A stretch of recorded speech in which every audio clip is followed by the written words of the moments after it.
expositor nos hablaba precisamente de eso, no nombró la palabra, pero la palabra clave era pasión.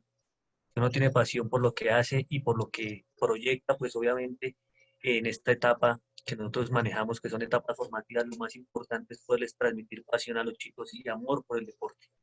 Desde mi perspectiva, esto lo digo con mucho respeto para ambientar la charla, creo que lo más importante, con mucha humildad lo digo, en los procesos de enseñanza-aprendizaje, desde el saber hacer, es lo que refiere a los métodos de enseñanza-aprendizaje, no tanto las metodologías, siendo muy importante, no tanto las metodologías con las cuales aprenden los chicos, la periodización táctica y microciclo estructurado, sí son importantes, pero si nosotros damos una mirada, replanteamos un poco nuestro saber hacer, nuestro enfoque, vamos a determinar que una misma actividad dentro de una misma metodología, a través de un enfoque pedagógico, de un modelo pedagógico, de un estilo de enseñanza, puede tener más efectos de aprendizaje en un jugador que si nosotros simplemente nos limitamos a aprender de fútbol. Entonces, la educación y la pedagogía juegan un papel muy importante en los procesos de enseñanza-aprendizaje en el fútbol base. Y por eso, obviamente, ustedes conocen a este señor que ha creado toda una serie de libros, de enciclopedias, de muchas enciclopedias del fútbol,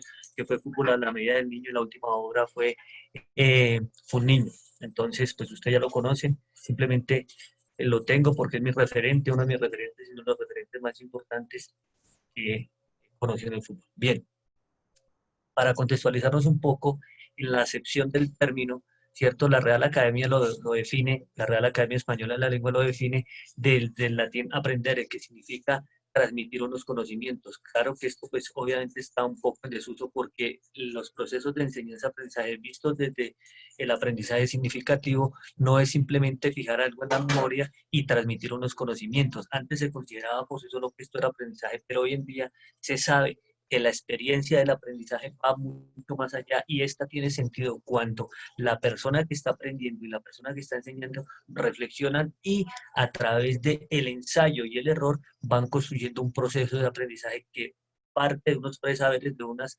estructuras y que todas las personas la tienen, como lo vamos a poder ver acá, ¿cierto? Entonces, si nosotros nos referimos al aprendizaje en el fútbol como resultado, nos vamos a remitir al fútbol profesional y ahí hay que hacer una diferencia muy grande. Para poder levantar un título mundial, todos los jugadores que ustedes ven ahí han tenido procesos de enseñanza-aprendizaje diferentes, pero procesos de enseñanza-aprendizaje de calidad. Por ejemplo, ustedes pueden observar los dos jugadores latinos que se encuentran en la foto, son Diego Armando Maradona y Ronaldo, son personas que aprendieron de una manera natural. O sea, que era un talento natural. Los otros son talentos que se han perfeccionado. Ayer precisamente miraba un partido sobre Andrea Pirlo y veía que es un jugador que recuperaba mucho la pelota, pero lamentablemente le entregaba un poco más, la entregaba, quitaba espacios y generaba cosas que de pronto no eran, no son hoy tan bien vistas. Eso era a final de hace unos años. Entonces uno decía, mire, este jugador, todas las cosas que pudo haber mejorado, pero producto de la escuela donde él aprendió, la escuela italiana, era producto de ese resultado, ¿no? Entonces, nosotros miramos que no solo tenemos que mirar lo que se consigue finalmente, sino la experiencia de ese resultado. Y en el fútbol profesional tal vez la experiencia de cómo se logra un proceso para llegar al resultado no es tan importante, pero sí es importante los procesos formativos para poder lograr resultados en el alto rendimiento. Perdón. Bien, y, perdón, me retrocedí un poquito, que esa es una diapositiva.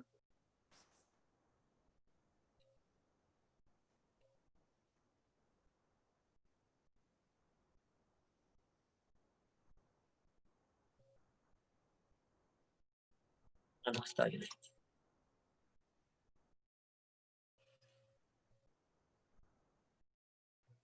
Bien, dentro de las teorías más importantes del aprendizaje, consideramos que la constructivista tiene mucha referencia hoy en día, por eso es importante entender que el jugador aprende desde la experimentación, pero no de la experimentación a través del fútbol de la calle, sino de ese fútbol, porque el fútbol de la calle ya no existe hoy en día. Entonces lo que nosotros tenemos que mirar es que tenemos que traer ese fútbol de la calle y plantear situaciones muy parecidas, análogas al entrenamiento que nosotros planteamos, buscando que los jugadores sean capaces de autoconstruirse, ¿cierto? A partir de la reflexión, de la interiorización y buscar desarrollar su inteligencia del juego a través de la pregunta.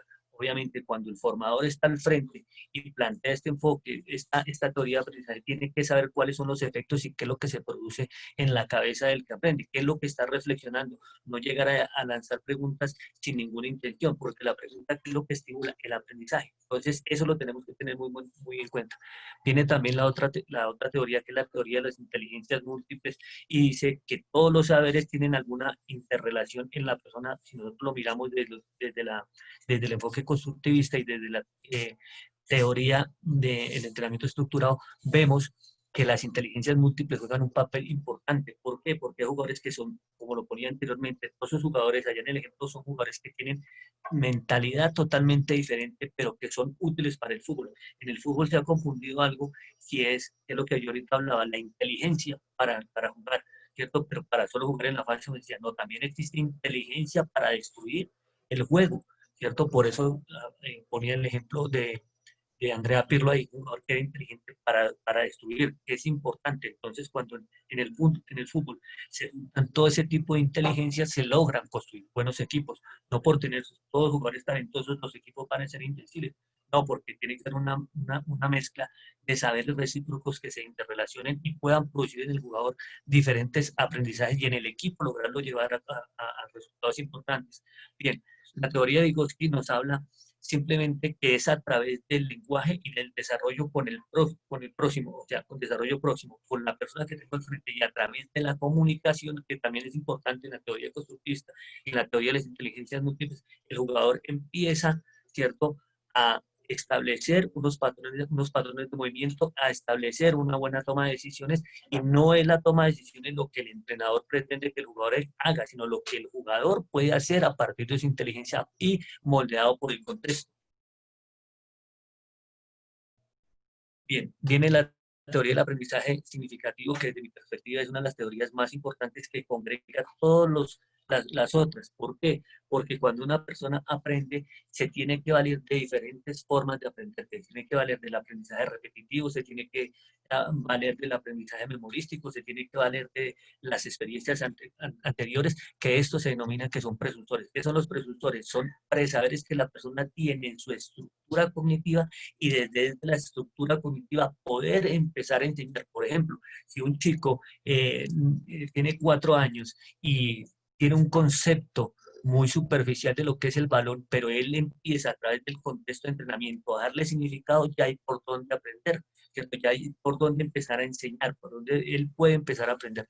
La teoría piagetana nos dice que el sujeto aprende a partir de su interrelación con el medio ambiente, ¿cierto? Y que todo nace a partir de la pregunta. Y si nosotros miramos, nosotros cuando nacemos es a partir de los sentidos que aprendemos a aprender. Empezamos a aprender primero a sostener la mirada. Una vez sostenemos la mirada, somos capaces de identificar qué es lo que se está moviendo, qué es lo que nos aparece en los sentidos. Después, cuando se sostiene la cabeza, se sostiene la mirada, ya podemos empezar a mover la cabeza y podemos empezar a entender qué es el entorno, quién es Pedro, quién es Juan, quién es mi papá, quién es mi mamá, quién es mi hermano, y empiezo a identificar el entorno. La última es una teoría de Saguri que dice que a partir de la tecnología, los medios de comunicación y los sistemas, el profesor empieza a desaparecer. Pues desde mi perspectiva creo que es un poco difícil, pero hoy en día lo estamos viendo, pero siempre uno necesita que alguien esté enseñando. Entonces, eso es muy importante tenerlo en cuenta y saber que nosotros no podemos perder ese campo de acción, así estemos en estas circunstancias, porque el saber nos autoriza para poder orientar un proceso, así es en este momento de confinamiento o de cuarentena, para poder enseñar, direccionar un proceso de enseñanza-aprendizaje. Bien, la última teoría que nos ha venido últimamente de moda es la teoría del neuroaprendizaje, pero esta reúne todas las anteriores. Entonces nos habla de que hay tres procesos fundamentales. Uno es la asimilación, otro la comprensión y otro la ejecución, ¿cierto? Y nos habla que hay 7 aspectos que son muy importantes. Primero, que para que una persona pueda aprender es fundamental que existan las emociones en un contexto de entrenamiento, ¿cierto? Un contexto de entrenamiento, por ejemplo, se va a trabajar la velocidad, ¿qué vamos a trabajar en la velocidad? Los remates, ya el jugador está motivado. Si nosotros a eso le agregamos competencia, le damos valor, los ponemos a competir, buscamos grados de dificultad, hacemos festivales, por ejemplo, de goles de cabeza, festivales de volea, festivales, ahí empieza a aparecer la emoción, porque ya el hecho de rematar al jugador lo que más le gusta es hacer goles. Entonces, si nosotros en el fútbol pretendemos traer las emociones, siempre hay que tratar de jugar con el resultado. Por ejemplo, una acción 7 contra 7, el equipo que haga el gol eh, tiene alguna ventaja. Entonces, si el gol lo logró de cabeza, el gol vale 3. Entonces, para poder empatar ese partido, se dice que si el equipo que le hicieron el gol es capaz de rematar, de finalizar, no, sin ser interceptado, empate el partido, pues ya ahí es diferente, porque condiciona a los dos. ¿A qué lo condiciona? Que haga una presión alta, que no le pase la mitad de la cancha y que esté constantemente marcando. Entonces, si nosotros aprendemos a jugar con las emociones a través de las reglas de provocación y del mismo juego, pues vamos a encontrar que la plasticidad cerebral, la memoria, la atención, el juego y el ejercicio mejora. ¿Y a través de qué? De aprendizajes cooperativos. Entonces se entiende el fútbol como un todo, ¿cierto? Que está interrelacionado y a la vez desarrollamos las funciones ejecutivas complejas, que no son otras que las que nos enseñan, que nosotros aprendemos no solo para el fútbol, sino para la vida. Por ejemplo, a manejar los tiempos, a comportarnos en una fila, a saber que son 11 contra 11, pero el balón tiene que ser compartido. Entonces nos enseña a ser seres que nos fomentamos valores sociales, por ejemplo, la solidaridad, el hecho de compartir la pelota, la agresividad, por ejemplo, para recuperar el balón sin hacer falta, respetando las reglas, respetando el juego, respetando el fair play. De eso nos habla la teoría del neuroaprendizaje, no simplemente de trabajar actividades donde esté la atención, la concentración, la diferenciación. Claro, eso es importante, eso también es muy importante y es una parte también de ese tipo de entrenamiento que es muy valioso y que hoy en día nos aporta las herramientas. Dentro del aprendizaje decimos que hay dos formas muy importantes sobre las cuales se ha planteado. Una es el conductista, la otra es la cognitiva, y la conductista simplemente se atreve a valorar la causa y el efecto de lo que se está aprendiendo. O sea, el aprendizaje solo se mira hasta ahí. Y en la cognitiva, además de observar la conducta, se observa cuál es la experiencia que tiene el sujeto en ese aprendizaje. O sea, ¿qué es lo que le quedó ahí? Por eso hablamos ahorita de las emociones, por eso hablamos de que ese aprendizaje se pueda llevar a la vida. Pero es una posición muy personal. Yo pienso que en el fútbol debemos encontrar un punto de equilibrio entre las dos teorías, ¿sí? Porque no solo nos podemos ir a los enfoques, a los modelos, a los planteamientos emergentes, ciertos paradigmas emergentes, que todo es cognitivo, ni tampoco podemos descuidar lo conductista, porque en algunos momentos de una sesión de entrenamiento, como vamos a ver más adelante, nos tendremos que valer de ese tipo de entrenamiento, pero ese entrenamiento que tenga una repercusión, ¿cierto? En el aprendizaje y no quedarnos ahí ni solamente en lo cognitivo, en la toma de decisiones, porque entonces el jugador puede encontrar en las respuestas cosas que no son tan acertadas. Por eso es tan importante un tema que es la técnica contextual. Bien, los métodos de enseñanza, como nos decíamos ahorita, parten de dos cosas, de un sistema inductivo, ¿cierto? De un global o integral que viene a ser un método lúdico, que se refiere más al juego, o un sistema deductivo que también viene que ver con lo analítico, que hay un método analítico complejo y hay un método analítico simple. Ahí no nos vamos a detener mucho porque es muy importante entender que para que nosotros podamos llevar a cabo estos enfoques, estos modelos y estas formas de entrenar, tenemos que tener un perfil de entrenador. Por eso yo al comienzo de la charla les decía lo importante de esto. Entonces, lo primero que tiene que partir es de que la persona que va a enseñar conozca el juego, ¿cierto? Si yo quiero que mis jugadores tengan una buena inteligencia, una buena comprensión, yo como entrenador debo ser antes inteligente, debo tener una buena comprensión del juego, ¿cierto? Tiene que tener ganas de darse a los demás, tiene que tener mucha resiliencia. ¿En qué sentido? Aunque nosotros digamos que en la formación solo es importante el hecho de formar, también es importante el ganar. Pero cómo gano, cómo pierdo y cómo estoy realizando las cosas es lo importante. O sea, qué es lo que realmente me motiva a mí para estar en un proceso formativo, ¿cierto? Es muy importante que la persona que está al frente de un proceso de aprendizaje tenga ganas de ejemplificar. ¿Por qué? Porque la mayor parte de la información llega a través de los ojos. Y más si estamos con niños, o si estamos con jugadores juveniles, ellos quieren saber que la persona que está al frente sabe y conoce del juego, ¿cierto? Y en ese sentido, la ejemplificación y la comunicación nos llevan a tener éxito en nuestro proceso de entrenamiento de aprendizaje, de enseñanza-aprendizaje. Bien, ¿qué es lo que a mí me parece más importante de todo esto en el enfoque de enseñanza-aprendizaje? Que nosotros seamos capaces de formar jugadores autónomos, ¿cierto? Y que sean personas que no solo sean inteligentes para jugar al fútbol, sino que sean unas personas que sepan resolver problemas en la vida. yo digo, en este momento nadie estaba preparado para lo que estamos haciendo, pero estamos seguros que todo lo que están aprendiendo los chicos en este momento, en el vivir el momento presente y el estar entrenando, les ayuda o les conlleva a tener un mejor desarrollo durante el tiempo del confinamiento. Ya después, cuando empecemos a la normalidad, cuando volvamos a nuestra cotidianidad, lo que ellos aprendieron hoy en día les va a ser muy significativo, inclusive que nos ha tocado volver al entrenamiento analítico totalmente, sí, nos ha tocado volver, y que les ha dado herramientas, que nos ha tocado volver a trabajo simplemente físico, sí, que les va a dar mucha mejor desarrollo en su parte formativa. Entonces, si queremos jugadores autónomos, tenemos que partir de que tiene que haber un autoconcepto de que de rendimiento y ganas de superarse a sí mismo, un concepto social de que de entender el fútbol como un deporte conjunto y que sepa gestionar sus emociones, ¿cierto? Y de que tenga un concepto también estético, de que es una persona estéticamente, pero también proyectada socialmente hacia la sociedad. Bien, entonces, hay una pregunta que es bien importante hacernos y es, ¿para qué educamos en el fútbol? Esta es una infografía de la revista Semana que se publica aquí en Colombia, una revista muy importante, donde hablaban de 8 aspectos, ¿cierto?, en los que la gente cree que si usted cumple estos 8 aspectos como padre de familia, su hijo va a lograr tener un crack. Entonces dice que lo más importante es la escuela de fútbol, que después viene el torneo, que después del torneo viene el cazatalentos, que una vez el chico está en un torneo, está en una escuela de fútbol, lo que tiene que hacer es que lo vean especialistas de divisiones menores para poder enfocarlo en un club, y una vez esté en el club, que haya un empresario, ¿cierto?, para poderlo promocionar, que tenga que viajar fuera de su país, a Europa, a Argentina, a Brasil, para que se pueda ser conocido y que de esta manera hay que debutar.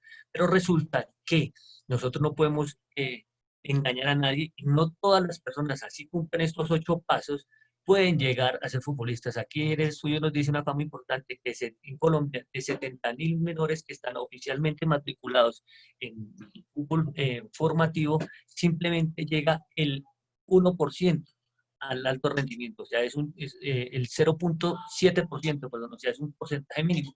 Pero nosotros también tenemos que ver que así como hay chicos que pueden que no cumplan estos 8 pasos, hay chicos que son talentosos, que son los que encontramos en lugares, para eso se tiene que hacer el scouting, en lugares alejados de donde está esta dinámica. Claro que es muy importante que compitan, claro que es muy importante que estén en un torneo, pero lo más importante es poder enfocar y tener la mirada para ver lo que no somos capaces de ver y mirar cuáles son los jugadores que pueden cumplir ese sueño y que este sueño que ellos logren cumplir, lo logren hacer para por su bien, o sea, por no ser futbolistas por tener o no ser futbolistas para ser figuras públicas, sino ser futbolistas para trascender en la sociedad. Y yo pienso que ese es lo más importante de nuestro papel como formadores. Y una vez viene todo este proceso, también está la genética del crack, ¿no? Entonces, como un jugador como Messi, a través de todo el proceso que tuvo en su formación, logró potenciarse, ¿sí?, genéticamente y logró lograr los sueños, lograr valer todo lo que dicen que vale hoy en día. Pero hay que también empezar a mirar que no todas las personas así tengan las condiciones, pueden lograr lo que él logró hacer a nivel mundial. ¿Por qué? Porque eh, así se inyecten, así hagan cosas, así no todas las personas tienen el potencial para lograrlo, pero sí tenemos que mirar a cuáles les podemos facilitar las cosas para que lo logren. O sea, ¿qué es lo que está oculto? Bien, en esta parte ya entramos a enfocarnos en lo que son los modelos pedagógicos. Entonces decimos que hay 4 formas o 4 modelos de enfocarnos en un modelo pedagógico dentro del estilo de enseñanza-aprendizaje. Uno es el tradicional, ¿cierto? Otro el conductista, el constructivista y el social. Nos vamos a enfocar en 3 nada más. Ya les voy explicando a través de la exposición. Bien, ¿qué es lo que busca? ¿Qué es lo que se busca a través de un modelo cognitivo, de un enfoque cognitivo? Que el jugador construya una red de significados a partir de sus estructuras cognitivas, que él entienda, ¿cierto? Lo que les decía anteriormente, que su proceso de enseñanza-aprendizaje tiene que ser autónomo y tiene que ser consciente, que no haga una jugada y siempre esté mirando qué es lo que le dice el entrenador, sino que él pueda desarrollarse, que tiene que ser contextual, que tiene que entender lo que está haciendo, que hay algo nuevo que hay en el entrenamiento y que es promovido, el que está al frente es un facilitador, no un instructor y obviamente no sé si caiga la palabra bien acá, no tanto un entrenador, sino una persona que facilita contextos para que el jugador se potencie dentro de estos dentro de estas cosas que les estoy hablando aquí, que les nombré anteriormente. Bien, en el modelo tradicional, como lo pueden observar en el modelo perdón,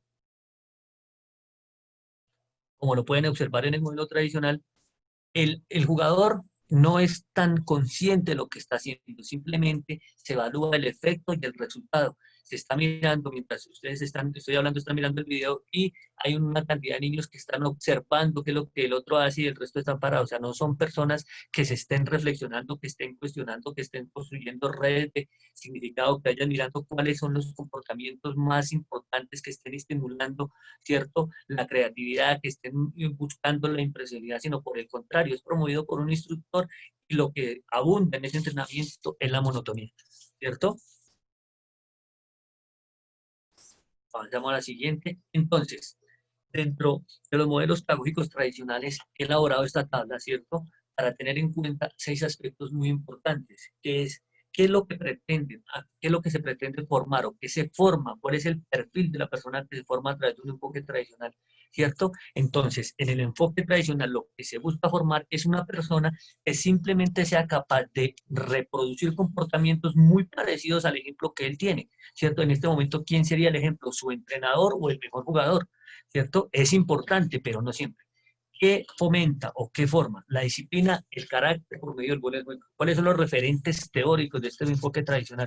Está Arpazanada Álvarez de Villar con su libro La preparación física basada en el atletismo, Weiner con su libro Fútbol Total, con sus conexiones que conocemos todos, alemana, y en otras y muchos otros referentes. Acá, ¿cómo se plantea la relación estudiante o jugador, entrenador o estudiante, profesor? Autoritaria. Usted hace lo que yo le diga y usted ejecuta a través de la audición, de la transmisión, de la memoria y repite lo que yo quiero que usted haga. Es importante en determinado momento, pero no en todo.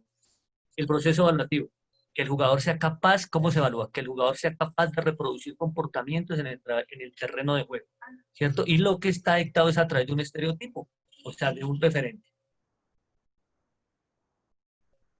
Bien, dentro de este enfoque, nosotros nos ha tocado valernos o nos valemos de la primera forma como entrena el método Corbett, que es el Ball Mastery.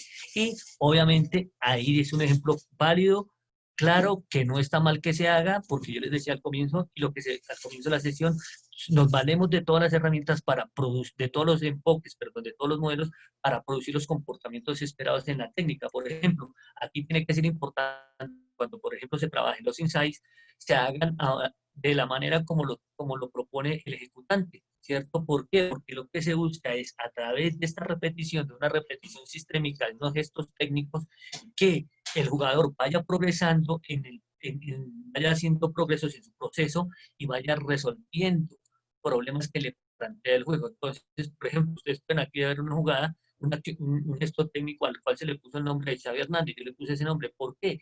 No sé si se llamaría, pero es una jugada que él repite constantemente. Entonces, ¿esas jugadas para qué sirven? Para sostener, para retener el balón y para resolver no solo jugadas de uno contra uno, sino para manejar los ritmos del juego.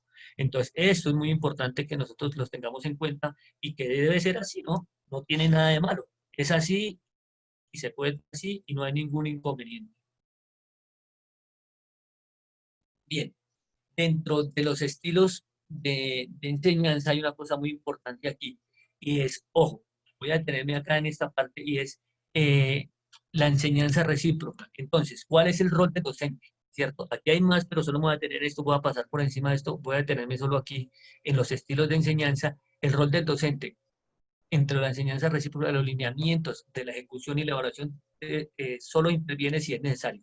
Entonces, cuando estamos enseñando recíprocamente, el que tiene que elaborar el proceso de pensamiento es el jugador. El entrenador no le está dictando a través de no le está narrando el partido para decirle qué tiene o qué no debe hacer, ¿cierto? El jugador es el que se va expresando qué es lo que tiene que hacer. ¿Cómo se trabaja? Se puede trabajar por parejas o por equipos. ¿Para qué? Para que se estén confrontando constantemente y haya un observador que lo esté corrigiendo. Entonces, el desarrollo de la sesión implica en el proceso se gana independencia desde el punto cognitivo, que se autoestructure el pensamiento, se estructure el pensamiento y a través de un aprendizaje vicario, o sea, de lo que se está observando, se pueda corregir lo que se está haciendo mal. O sea, por ejemplo, una ejecución de un gesto técnico o una evolución ofensiva, los golpeos de la pelota, cómo resuelven un problema. Por ejemplo, si atacan la línea de 4, ¿cómo podrían atacarla mejor? Entonces un equipo está afuera observando y el otro está atacando y el entrenador está cuestionándolos si es necesario. Entonces, ¿qué mejora esto? Obviamente mejora la socioafectividad, ¿cierto? Y mejora los feedback, el proceso de comunicación. La aplicación práctica puede ser un análisis de partido, ¿cierto? Análisis de situaciones de juego. Y la implicación emocional es altamente, ¿cierto? Elevada porque el jugador se mete dentro del aprendizaje. O sea, aquí lo que hacemos es delegar el aprendizaje a los chicos, estando el entrenador presente, a través de lo que se ha trabajado. Entonces, dentro de la asignación de tareas, el rol del docente es que sea un guía y un orientador. El rol del jugador, que gane autonomía dentro del proceso de aprendizaje. La asignación de tareas que muchas veces se confunde con los circuitos de entrenamiento de la parte cognitiva. Dentro de lo que yo puedo investigar, de lo que miré, se confunde habitualmente con eso. ¿Cuál es el tipo de sesiones que más se trabajan? Desde la globalidad, ¿cierto? Se asigna una tarea y se resuelve esa tarea. La implicación emocional puede ser diverso de acuerdo a la motivación que el jugador tenga al implicarse en la tarea. Por eso hay que saber qué tareas se escogen para qué estado cognitivo y para qué grupo. En el comando directo, simplemente en el comando directo el entrenador dice qué, cuándo y cómo y dónde se van a ejecutar las cosas. Y el jugador, como les decía anteriormente, simplemente lo que hace es recibir un conocimiento, ¿cierto? Mirar una explicación, una demostración y ejecutarlo correctamente. Dentro de la resolución de problemas, hay que presentar los estímulos a resolver y el jugador lo que tiene es total libertad para buscar respuestas que en un momento son válidas todas. Por eso les decía, no en la toma de decisiones al comienzo de la charla les decía, no es lo que nosotros pretendamos que el jugador haga, sino lo que de pronto el jugador es capaz de hacer y a partir de ahí es importante mirar, por ejemplo, cómo ataca, cómo defiende, cómo puede poner los pies mejor para recuperar la pelota, cómo puede, a veces los jugadores, uno está observando una cosa y ellos están observando otra, entonces hay que mirar que nosotros tenemos que salirnos también de las sesiones de entrenamiento para poderlos evaluar a ellos y mirar los comportamientos que están evaluando. La implicación emocional es alta porque ellos son los protagonistas de la sesión de entrenamiento, no nosotros. Y lo mismo, obviamente, en los partidos. Dentro del descubrimiento creado, es que se espera del docente, que el jugador sea capaz de evaluar todos los comportamientos desde su perspectiva. Y dentro del rol del jugador, que sea capaz de asumir un rol protagónico para mirar cómo está dentro de su aprendizaje. Hay que tener claridad dentro de la programación de las sesiones, cuáles son las tareas que se van a desarrollar para poder desarrollar la inteligencia, no la inteligencia, sino porque todos los jugadores son inteligentes, la comprensión intelectual de lo que se está planteando en el entrenamiento, ¿cierto? La implicación emocional es alta y las situaciones pueden ser de tipo individual, las situaciones de resolución pueden ser de tipo individual o de tipo colectivo. La libre exploración se utiliza muy poco, más bien cuando al final de la sesión de entrenamiento, el entrenador a través de una aplicación práctica, de un juego de 11 contra 11, empieza a mirar cómo el equipo se comporta de acuerdo a lo que él planteó en su sesión de entrenamiento. Y tiene que ver mucho con lo táctico.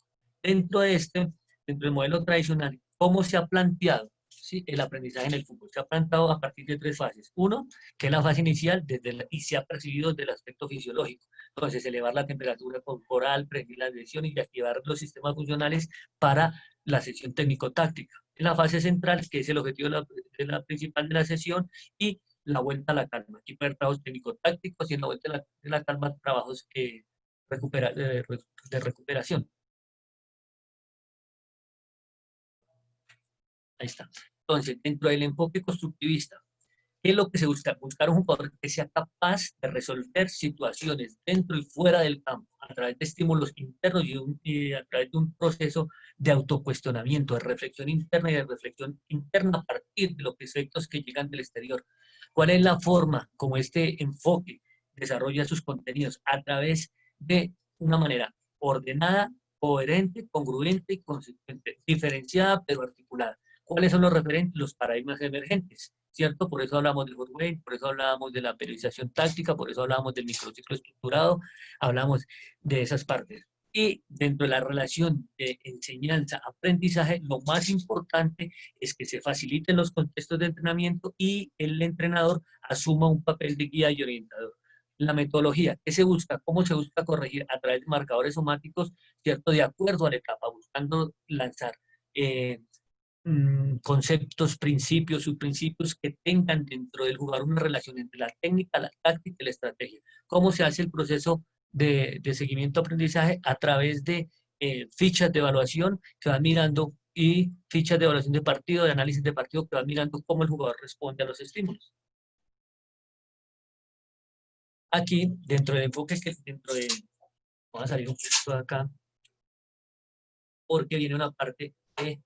Esto es un ejercicio que hicimos en una sesión de entrenamiento, ya lo vamos a ver más adelante, que simplemente consistía en dos formas. Yo no estoy muy de acuerdo en un planteamiento y la gente siempre me refuta en las charlas porque les digo lo que les voy a compartir aquí. Para mí el fútbol no es algo sencillo, el fútbol es un fenómeno complejo, pero como fenómeno complejo no quiere decir que sea difícil. Ahí hemos confundido nosotros los dos términos. Difícil es cómo funciona un carro. Cuando un carro no le funciona alguna parte de su sistema se vara. El fútbol no, porque el fútbol es un fenómeno complejo y los fenómenos complejos están articulados por leyes sencillas que se los gobiernan de una manera que pueden hacerlos efectivos. Por ejemplo, la relación entre lateral, extremo, volante, eso es algo muy simple, muy sencillo para trabajar, pero que se da a partir de las interacciones y los jugadores son capaces de potenciar de acuerdo al trabajo que se ha hecho, de acuerdo a los planteamientos del rival. Entonces, quiero que se fijen aquí en la izquierda. Entonces, esta es una actividad en la izquierda, que la planteé, aparece el video, la planteé de una manera difícil con mi equipo. Entonces, simplemente el balón partía de acá, el jugador 6 y el 7 descendían a recibir la pelota, perfilados y recibían con la pierna contraria y descargaban al lado contrario. Es la actividad, no es más, ¿cierto? Es una actividad sencilla, pero al plantearla usted de esta manera, ¿cierto? El jugador salía y empezamos a trabajar un concepto táctico a partir, ¿cierto? De una actividad analítica. ¿Cuál es el concepto táctico? Viajar juntos. Entonces, cuando este jugador, el 7, recibe la pelota, le tenía que hacer pase al 3. Este salía acá y este recibía lo mismo. Pero el hecho ya de trabajarlo con una oposición semiactiva y con dos balones hacía que la actividad se volviera compleja. Yo la he podido hacer de la siguiente manera. El jugador 1 pasa el balón al 6, el 4 sale en velocidad, hay un cambio de frente, viajan juntos, ¿cierto? Perdón. Viajan juntos, descarga el balón, ¿cierto? Y sigue. Avanza la jugada. Y ahora vienen todos a recibir. El 2 recibe, empezaba el viaje acá, el 2 recibe, descargaba para el 5, perdón, descargaba para el 5, y así lo eran aprendido de una manera fácil. Pero, pues mi pensamiento en eso. Ahorita más adelante en los videos lo van a poder observar acá, que duramos bastante tiempo. Para mí, dentro del aprendizaje es muy importante la explicación y la demostración de la tarea. No sé si estén viendo el video ahí. Entonces, es la misma actividad, ¿cierto? Ahí la pueden ver. Aquí ya han transcurrido más de 12 minutos. Esto se hizo un día martes, ¿cierto? Porque el trabajo del día domingo, el partido del día sábado no había sido tan complejo, se había ganado de una manera pues, relativamente fácil, pero teníamos que seguir, esto fue a comienzo de este año, teníamos que seguir con el desarrollo del proceso de construcción de la percepción y la toma de decisiones del jugador. Entonces, ahí había una dificultad, se explicaba la tarea, ellos iban avanzando, iban asimilando la tarea y ustedes, aquí ya están los dos balones trabajando, y podían observar cómo la tarea iba evolucionando. Aquí llevan como más o menos 15 minutos de la sesión, pero habían momentos en los que se dificultaba la tarea. ¿Por qué? Porque hay jugadores que están por fuera. Por ejemplo, ahí el lateral creo que no sale, él está quedando, ¿sí? Porque está participando de una forma pasiva. Lo que hablamos en la asignación de tareas, ¿cuál es el rol del jugador? El jugador cuando no participa en la tarea directamente se aísla. Entonces, un indicador de talento es que el jugador es capaz de participar en las jugadas así él no esté participando en la jugada, así sea el jugador más alejado. Por ejemplo, los extremos cuando se inician, ¿cierto? Entonces, dentro de la etapa del aprendizaje está la explicación, la asimilación, la demostración, ¿cierto? Y la asimilación. Ya cuando los jugadores van asimilando la tarea, vamos buscando volver un poco más compleja la tarea, ¿cierto? Y ahí ya empezamos a buscar, ya incluimos 4 siluetas, que un jugador que recibe entre líneas sea capaz de descender a recibir, y ya empezamos a buscar que las trayectorias del balón fueran diferentes. Al buscar que haya mayor velocidad, mayor ejecución en la tarea, ya se va complejizando un poco porque los jugadores, la oposición pasiva se vuelve un poco más rápido. Profesor, Entonces, el profesor, otro paso viene dentro de la figura técnica que estamos trabajando, ya la parte perdón, de comprensión de la tarea. Entonces, esas etapas hay que tenerlas muy en claro y así sea una tarea analítica, los jugadores pasan por esas etapas, ¿cierto? Nadie dice un adagio que nadie nace aprendido. Entonces, ahí tienen que recibir perfilados, porque íbamos a mostrar un juego, ahorita lo ven, juego muy sencillo, 8 contra 8 más 5 comodines, en los que se buscaba que respondieran a ese estímulo, que recibieran la pelota, percibieran antes y ejecutaran para descartar. Ahí los jugadores, si hubiese seguido trabajando la progresión lógica de la tarea, es que no podían recibir quietos. Hay unos que están recibiendo quietos, como ustedes lo pueden observar ahí. Entonces, aquí, dentro de lo que, dentro de la perspectiva, muy humildemente lo digo, dentro de mi enfoque, lo más principal, lo más importante y lo principal que uno debe tener al buscar desarrollar sesiones de enfoque constructivo es que todos los contenidos estén interrelacionados, ¿cierto? Y se contemplen las fases anteriores. Entonces, por ejemplo, en la etapa inicial, ¿qué es lo que estamos buscando? Que los conceptos, que se desarrollen conceptos de aprendizaje. ¿Y qué es lo que buscamos?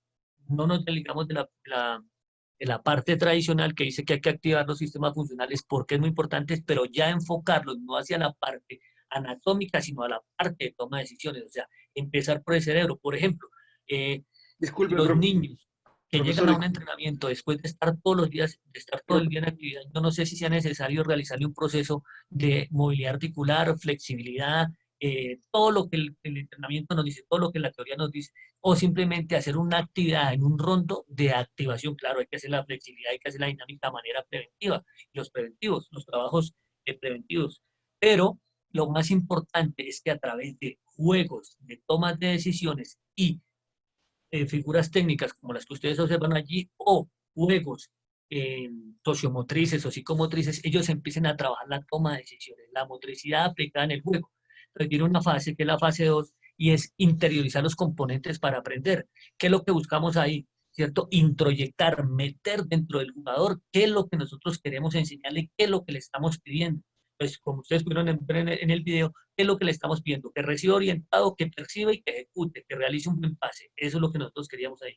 Dentro de la fase de asimilación, que el jugador sea capaz en una situación de juego de tomar eh, decisiones que le generen ventaja a su equipo, a él y a su equipo. Y lo más importante es que todos los jugadores al final de una sesión sean capaces de demostrar que lo aprendido. Por eso, en un enfoque constructivista, tenemos que mirar día a día cómo va el proceso, en la fase de comprensión, cómo va el proceso de comprensión para poder determinar al día siguiente si lo que planteamos el domingo tiene que ver con lo que vamos a hacer el miércoles. Porque pues, desarrollamos sesiones para martes, miércoles, jueves y viernes. Resulta que a veces uno tiene partidos un día jueves, se da cuenta que lo que usted pensó el domingo no es tan cierto ya el día jueves y que pudo notar que su equipo a través del trabajo de la semana logró afianzar las cosas, pero presenta otras debilidades. Por eso es importante estar evaluando a través del juego, a través de los entrenamientos y saber qué es lo que yo espero a través de los ejercicios. ¿Cierto? profe, ¿me escucha? Sí, señor. ¿Podría aumentar el tamaño de la diapositiva? Sí, ya, en este momento. Por favor. Gracias, eso sería todo. Excelente la conferencia, excelente.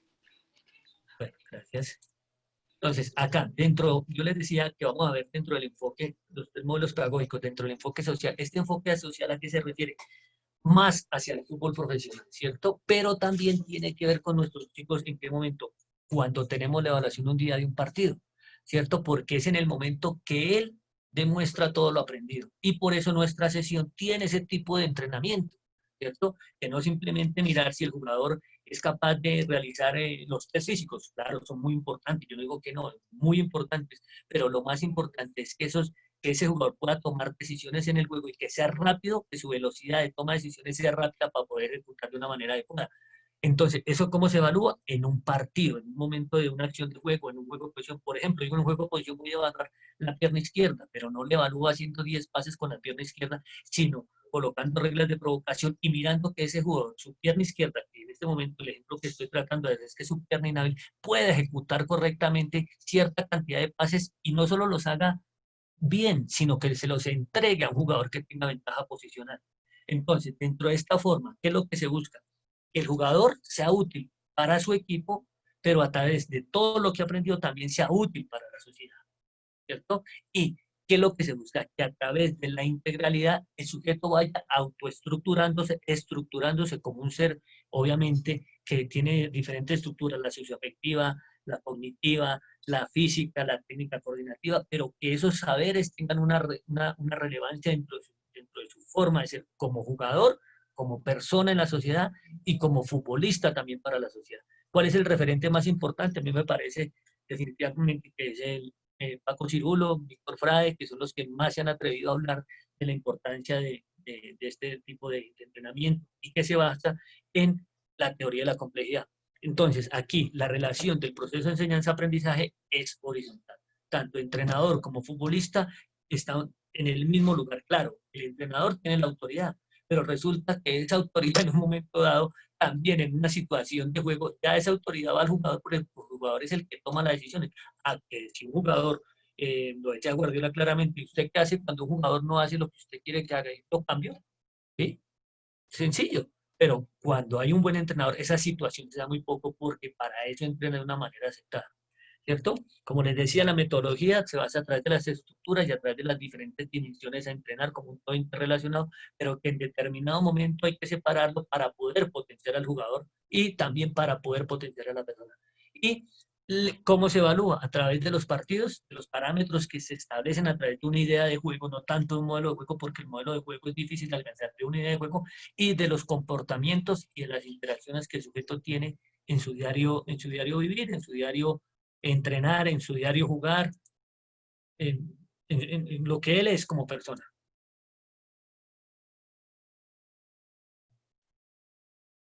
Bien, aquí viene, dentro del enfoque social, lo que yo les hablaba, esta es la actividad de las que estábamos hablando anteriormente, es un 8 contra 8 dentro de las mismas situaciones. Las reglas de provocación eran muy pocas, simplemente era orientar el balón y tratar de descargarlo, ¿cierto? Para poder percibir.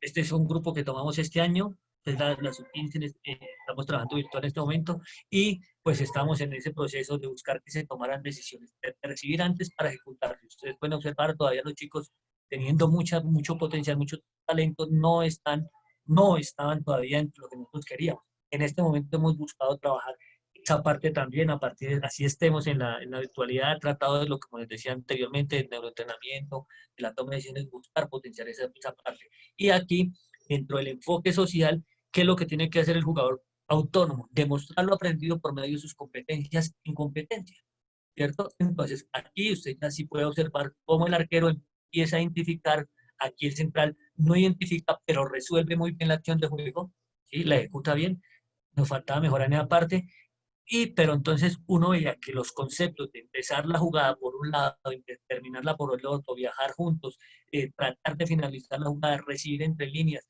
se iban dando. No sé si estén viendo el video, profe, bien,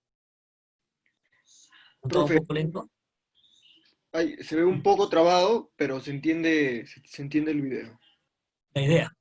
Sí, se entiende la idea. Entonces, esto es muy importante para mí, dentro de las categorías 14, perdón, 13, 14, 15 y más atrás, es importante que el jugador salga con el balón, salga desde atrás con el balón controlado. Esto no lo digo por moda, no lo digo porque esté el juego de posición, sino porque es un convencimiento que a través de la investigación, de lo que uno ha hecho como entrenador y también dentro de uno jugando lo que uno jugó, se da uno cuenta que los jugadores que son capaces de salir con el balón dominado son jugadores que después te pueden resolver, te pueden jugar en cualquier posición, en lugar de delanteros, te pueden jugar en cualquier lugar de la cancha. Ahí está el caso de Ter Stegen era arquero y resultó siendo arquero. Y la seguridad que da Ter Stegen para salir jugando es algo impresionante, ¿no? Por algo está en el Barcelona y por algo es uno de los mejores arqueros del mundo. Entonces ahí ustedes pueden observar eso, que tratamos de ser coherentes. ¿En qué sentido? En que lo que se entrena, bien sea a través de una actividad repetitiva, a través de una actividad analítica, tenga toma de decisiones para que los jugadores puedan tomar decisiones en los partidos y se les da libertad. Por ejemplo, ahí ustedes pueden ver movimientos de interacción, de cambios, de posición de los jugadores. Entonces ahí uno tiene que darle también mucha confianza al jugador. Eso es parte importante. Y también parte importante de este enfoque social es que el error es fundamental para que el jugador aprenda, ¿cierto? Ahí, por ejemplo, ese jugador es volante, recibe es central, el arquero identifica, que sepa identificar, entonces empezamos a mirar los roles, que salgamos jugando, que orientemos la pelota, que podamos ubicarnos libres, buscar ese hombre libre constantemente, buscar ese tercer hombre, ¿cierto? Si perdemos la pelota, pues tenemos que recuperarla en el lugar donde se perdió. Bueno, toda esta parte que es tan importante. Avanzo un poquito acá para esto es más de lo mismo, intentamos salir jugando, buscando siempre lo mismo, a pesar que el partido lo perdimos, pero a pesar de haberlo perdido, nunca renunciamos a nuestra forma de sentir el juego, ¿no? Y a través de los lineamientos que tiene el club. Eso es muy importante también. En otro club será tirarla al 9, pues bueno, hay que entrenar muy bien, tirarla al 9, que ese ataque directo tenga calidad, ¿no? Ahí pueden observar el chico, lo que yo les decía anteriormente, hay que perseguir un poquito más, pero bueno, eso hace parte de nuestro trabajo. Avanzo a la siguiente.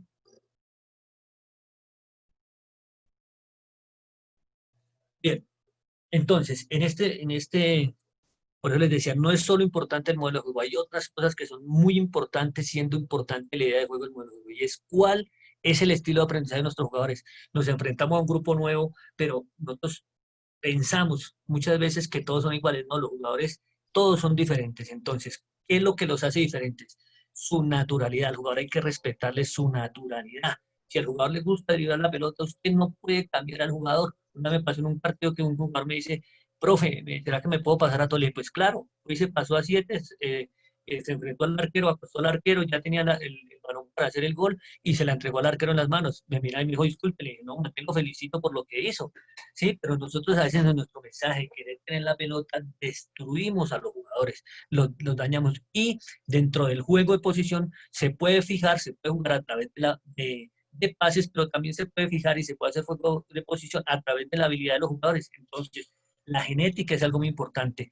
La idiosincrasia, la familia y la educación. En Colombia, como en toda Sudamérica, todos los jugadores son diferentes. Los jugadores de Chile son andinos, no sé, en Chile si hay profes acá me corrigen, en Chile hay otra característica también de otros jugadores como los hay aquí en Colombia. Por ejemplo, aquí el de la costa norte tiene el estilo brasileño, el de la costa pacífica es un jugador potente, fuerte, rápido, ¿sí? El jugador del interior es un jugador resistente, andino, que le gusta correr, que le gusta meter. Entonces, ¿cuáles son las posiciones en las que más se dan? Sean volantes, sean laterales, y eso tiene que ver mucho también con las posiciones de juego,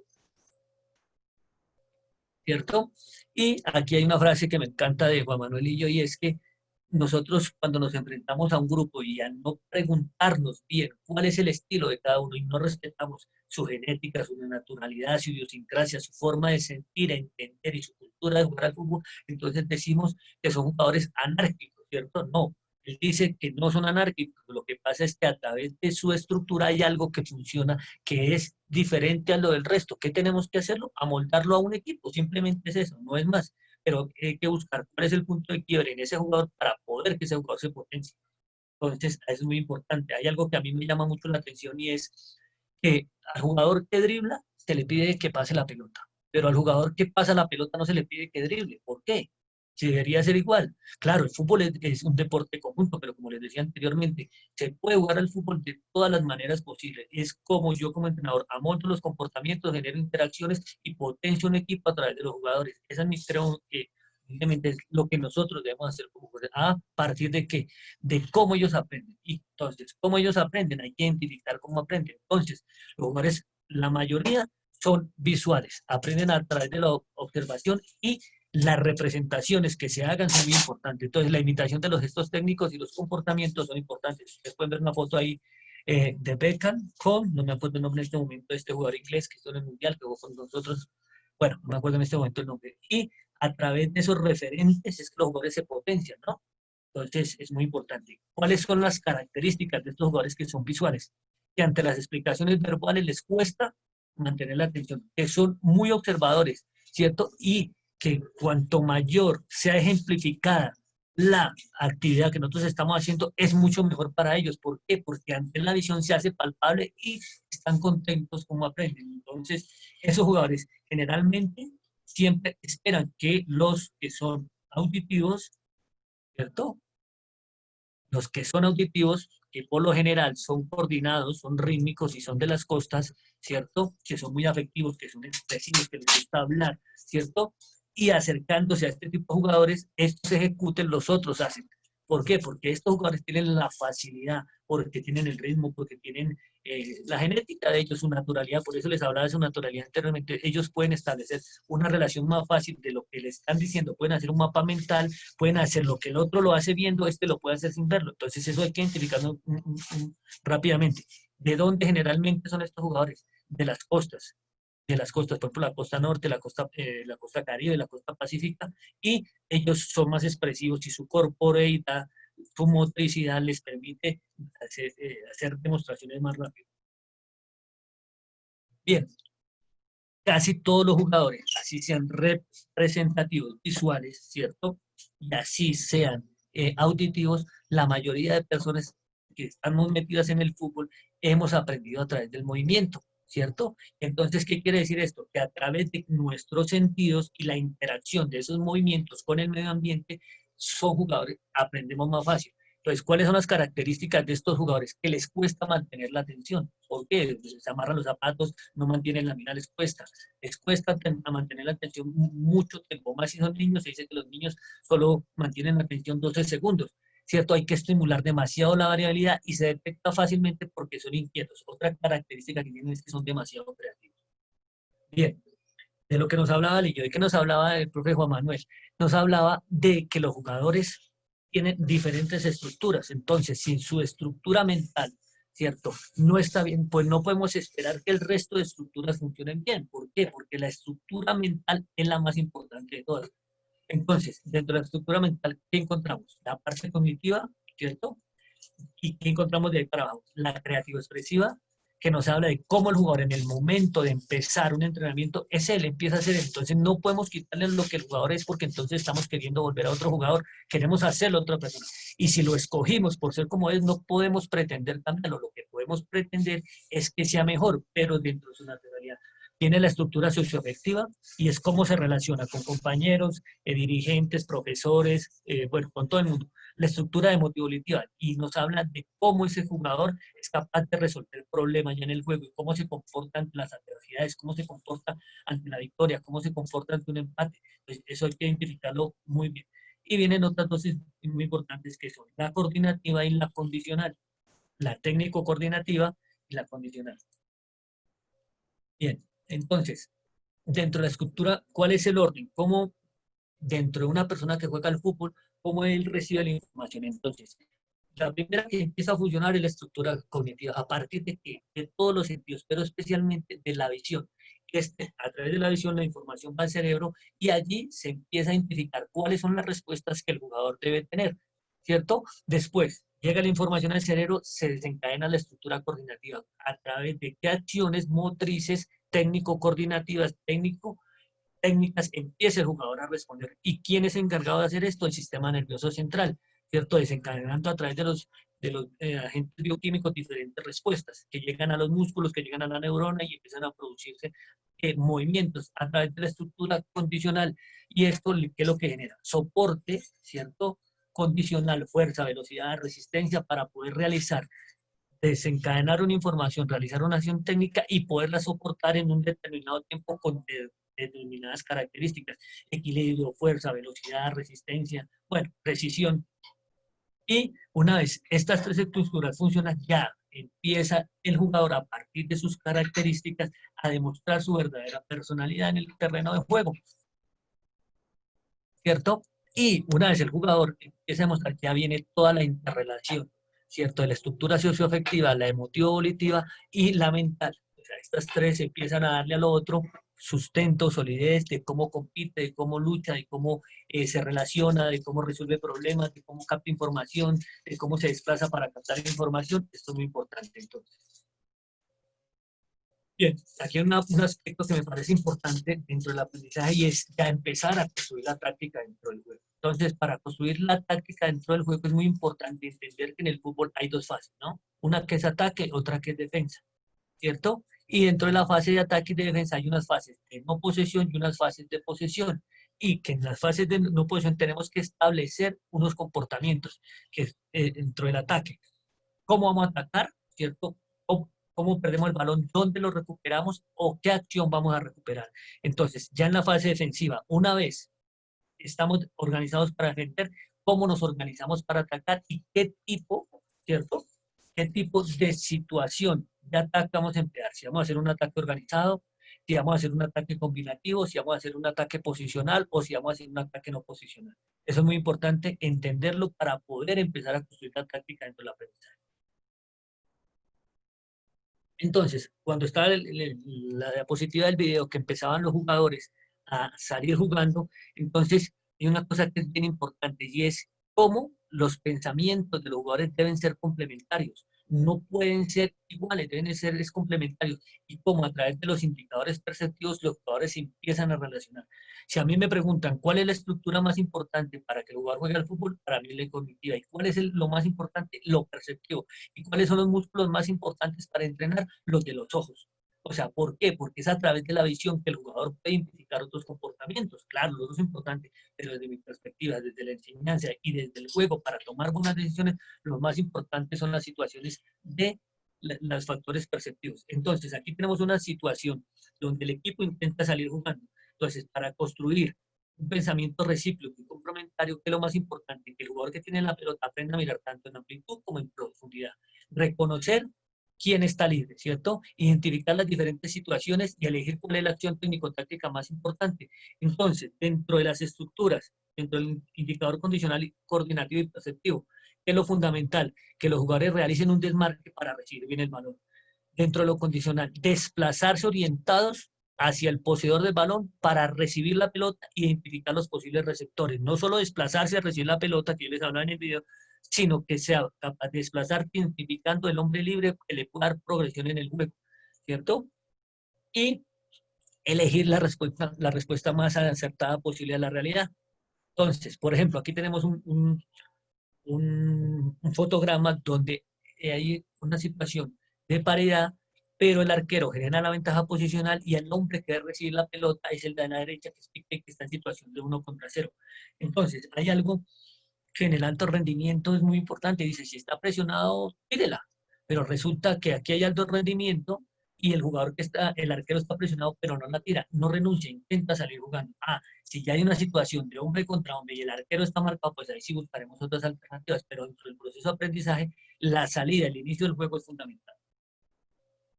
Y aquí, pues obviamente por eso hablaba de los rondos, ¿cierto? Por las diferentes clases de apoyos que se presentan en los rondos y porque esto tiene una situación, una transferencia de juego muy importante para reorganizar, ¿cierto? La salida en un momento dado. El primer respondiente del juego es el portero, ¿cierto? Y del aprendizaje de un equipo. Pues aquí voy a compartir este video, es muy importante. Entonces, si nosotros queremos que nuestros procesos de enseñanza-aprendizaje en el fútbol sean congruentes, consecuentes y coherentes, tenemos que enseñar a salir jugando. O sea, no es una opción, no es una opción. Hay que enseñar a salir jugando, no porque esté de moda, no, sino porque el jugador así va a aprender a resolver problemas. Si yo le digo a un jugador, ponga la pelota en el piso y láncese al 9, pues ya no va a hacer. Y hay que entender que el error es parte del proceso. Y por lo tanto, lo más importante es que si existe el error, no tengamos miedo a perder, a ganar o empatar. Si nosotros hacemos un buen trabajo, somos coherentes, vamos a salir jugando, pero yo lo intento, ¿cierto? Lo intento, lo desarrollo de la mano, pues mi equipo va a sentir confianza al realizarlo. Al comienzo no, y al comienzo hay que trabajar, máximo cuando cambian de estilo, máximo cuando cambian de estilo.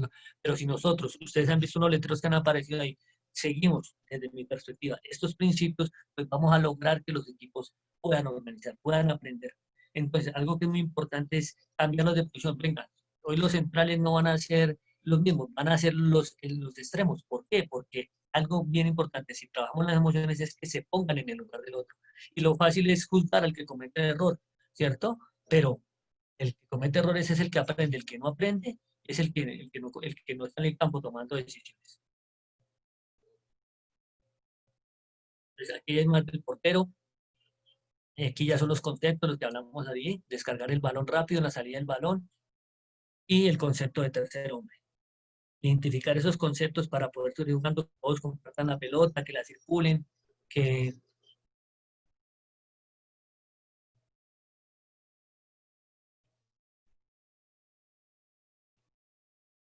Profe, ¿me escucha? Sí, profe. Que se me bloqueó aquí la señal. Sí, parece que se ha detenido el video, pero yo lo escucho perfecto. Bueno, voy a tratar a ver aquí.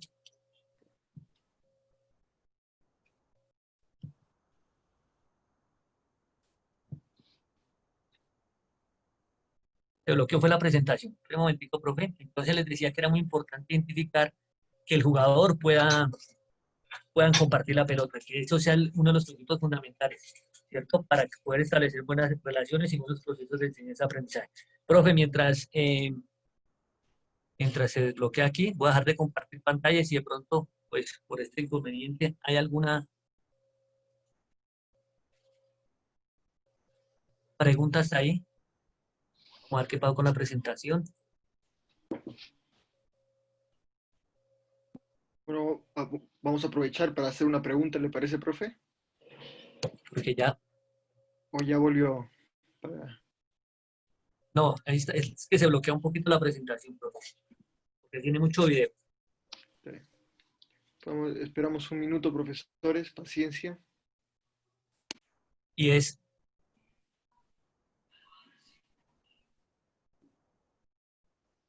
los centrales, que se deben reubicar siempre para intentar atacar otra vez. Una vez se recupere el balón, se apoyan con el arquero, tienen que saberse reubicar y importante los desplazamientos.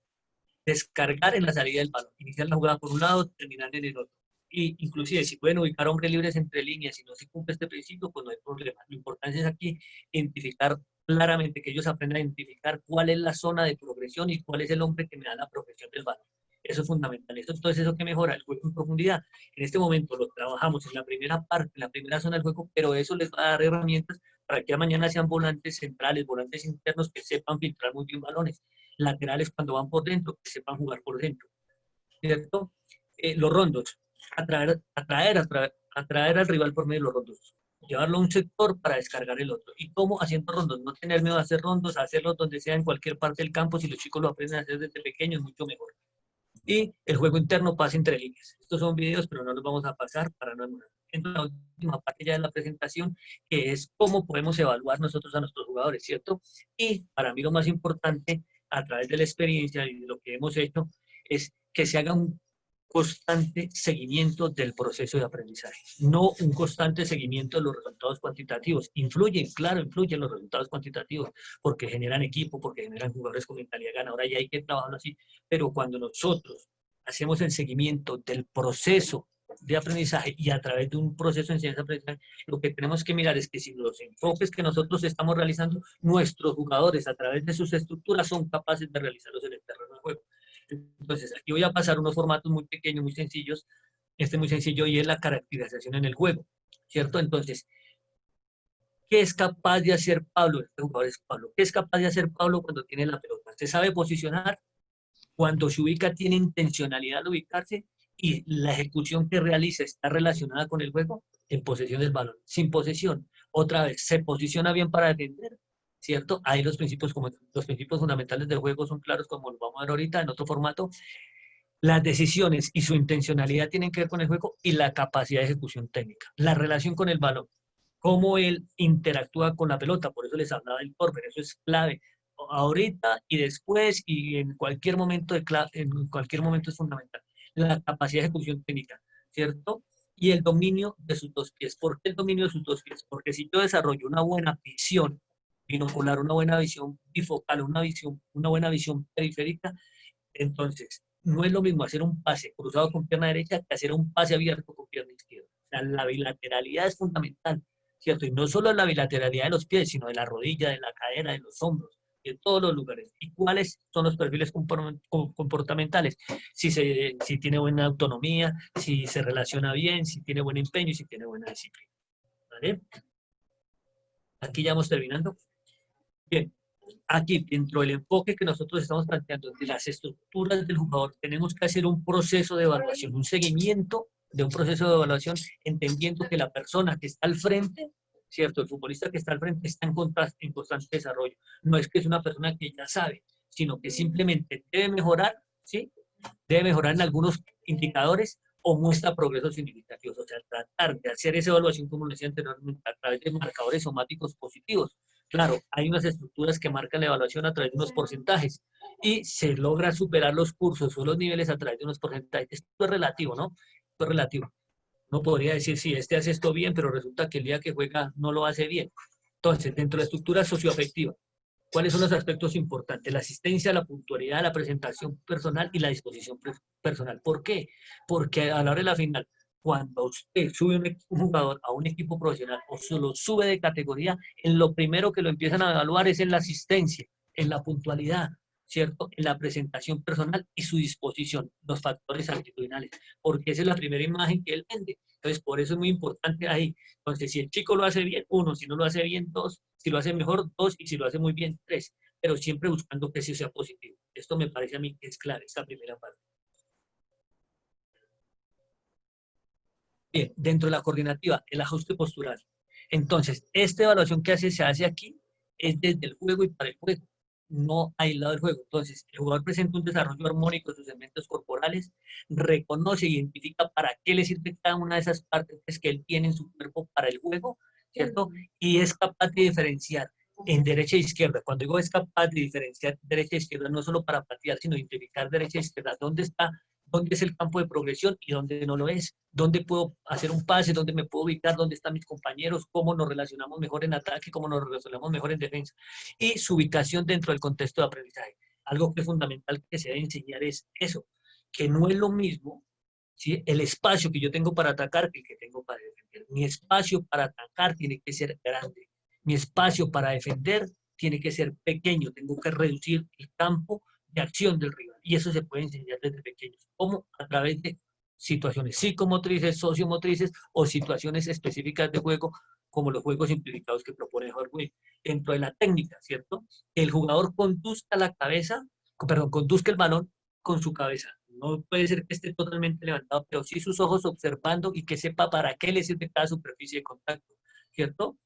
Y que a la vez que él lo hace en una situación analítica, lo pueda llevar a una situación de juego. O sea, que establezca esa relación de lo que hace en el entrenamiento y la progresión de los contenidos lógicos del entrenamiento, que el entrenador sea capaz de transmitirle eso, no que el niño sea un entrenador, sino que él sepa que lo que le están entrenando, cuál es su relación con el juego. ¿Cierto? Establecer diferentes sentidos, ¿cierto? Para progresar en el contexto del juego. Eso es fundamental. Dentro de la táctica, que la posición corporal que él tiene, su posición corporal, sea para percibir, decidir y ejecutar correctamente dónde puede recibir, dónde no puede recibir, a quién se la puede dar y a quién no se la puede dar. Y eso, cómo se relaciona ya en la parte coordinativa con los desplazamientos, como lo vamos a mirar ahorita. Y que en la relación mente-cuerpo, en la parte sinestésica, el jugador reconozca el fútbol, ¿cierto? Y el entrenador es unipodal y que a través de un desarrollo técnico bien estructurado, un desarrollo coordinativo y un desarrollo condicional, los jugadores se van a potenciar, porque es imposible que un jugador hoy en día logre destacar en el alto rendimiento si realiza mal sus apoyos plantares, la velocidad no va a ser la más adecuada, ni su técnica de carrera. ¿A qué jugadores que corren feo y juegan fútbol? Claro, pero ¿qué tal si corrieran mejor? ¿Serían mejores o serían no tanto mejores, sino mucho más eficientes? Bien, aquí ya esto es un formato de seguimiento aprendizaje en el fútbol colectivo. ¿Cuándo? Cuando el jugador empieza, cuando el jugador está compitiendo. Entonces el entrenador lo que hace es realizar una evaluación del proceso de enseñanza-aprendizaje de todo lo que él tiene que enseñar en los diferentes momentos que tiene el juego. Por ejemplo, dentro de la parte coordinativa general, en el momento de inicio, en el momento de progresión y en el de finalización. Voy a detenerme en lo coordinativo general. Entonces, en el inicio del juego, los niños son capaces de desplazarse para recibir el balón, ¿cierto? Correctamente. Si ubican espacialmente de la forma adecuada, eso sería importante. 2 pasos a la derecha, 2 pasos a la izquierda, son capaces de correr hacia el frente mirando hacia atrás, son capaces de correr perfilados mirando al lado contrario, son capaces de disociar, por ejemplo, el balón del jugador que le va a entregar la pelota y cómo se desplaza para no perder contacto con el pasador y el posible receptor. Entonces, eso es muy importante que nosotros lo tengamos en cuenta dentro de El momento de progresión es importante que los jugadores sepan identificar cuál es el desplazamiento que deben hacer para recibir la pelota y no que tener que darle 4, 5, 6 contactos a la pelota, 25 giros, la vuelta del perro, del bobo que nosotros le llamamos, para poder pasar la pelota, sino que con un control y muchas veces sin entrar en contacto con la pelota queden listos para progresar, ¿cierto? En el momento de finalización, que los niños, ¿cierto?, sean capaces de ubicarse espacialmente en una zona dentro del área donde puedan rematar. Porque ¿qué es lo que pasa? El jugador desborda y todos se meten dentro del arco.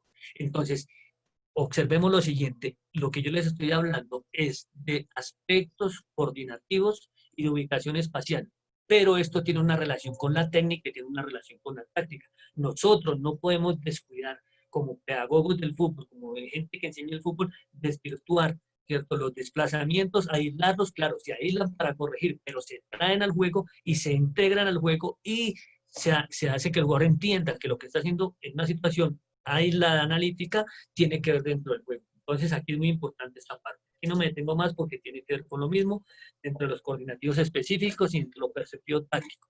Y tiene que ver con la fase ofensiva. En la fase defensiva es muy importante.